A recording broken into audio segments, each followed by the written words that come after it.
So this is the website. What it does is it adds your Durham University modules to your Google Calendar. So the first step is just choose the modules that you do. So I'm just going to select one, but you could select multiple. And then you hit Let's Go.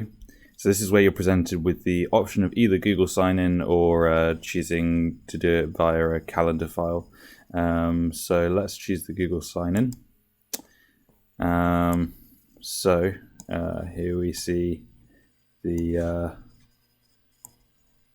actual login. So I'm going to choose this account to continue to the login with. So go past the unsafe warning. So in the heading,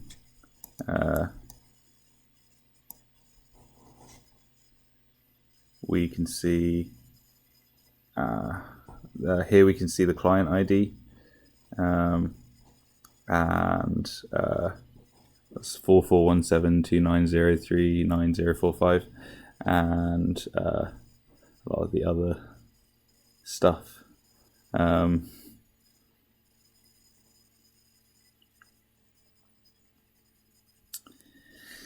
And we're very clearly just asking for the calendar access because that's all we need. But we do need the biggest calendar access you can get, which is just the one which allows you to edit the calendars, because that's what the program does. So let's see. So we've logged in, so now I can hit continue with Google. So here you can just choose which seminars you're in and stuff like that, to be able to choose what you do and don't add to your calendar. And then we reach the activity editor. So here you can edit what the title, the location, and the description of your Google Calendar event's going to be. So, let's change this to health, illness, and not do the and society. And we can change the color of both events to red, except we might want to set this one to, light blue. It tells you what weeks the activity is on, and then we hit continue. And this is the final step. You can choose the notifications that you want on your calendar, and you can choose the name for the calendar that's going to be added to. So the program creates a new calendar. And this is important because it adds a lot of events, so I think it's really important to keep them separated. But all we have to do is hit this magic button, and it will be doing its work, and it will create the new calendar.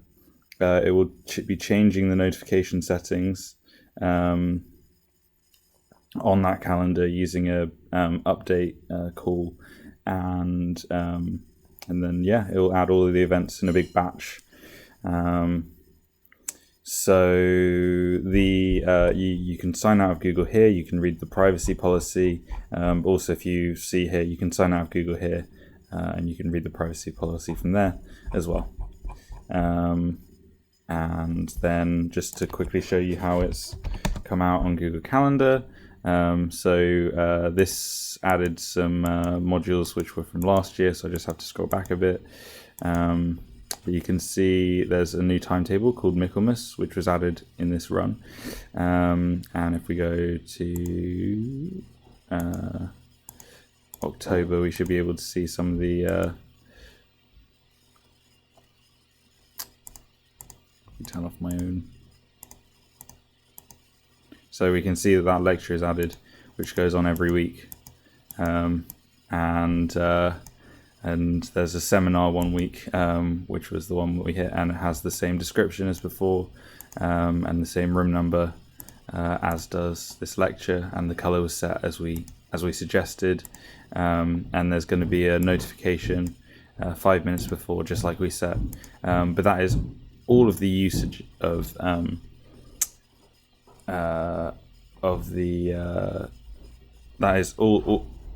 that demonstrates 100% of what this program uses the